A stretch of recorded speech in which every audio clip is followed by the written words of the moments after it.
নিষেধাজ্ঞা দেয়া ভেনেজুয়েলার তেলবাহী জাহাজের ওপর সম্পূর্ণ অবরোধের নির্দেশ দিয়েছেন মার্কিন প্রেসিডেন্ট ডোনাল্ড ট্রাম্প।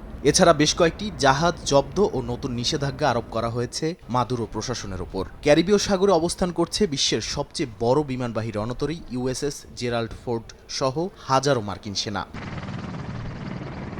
এর মধ্যেই ভেনেজুয়েলার ওপর আরও চাপ বাড়াতে ক্যারিবীয় অঞ্চলে সামরিক উপস্থিতি জোরদার করেছে যুক্তরাষ্ট্র।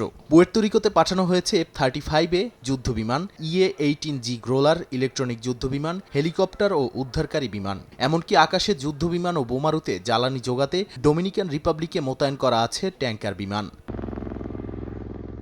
EA-18G গ্রোলার শত্রুপক্ষের রাডার শনাক্ত ও অকার্যকর করতে সক্ষম।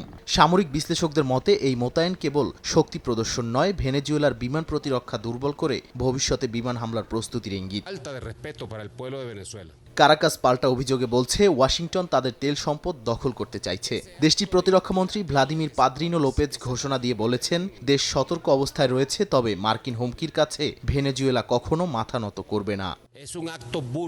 নাদিম মারজান, সময় সংবাদ।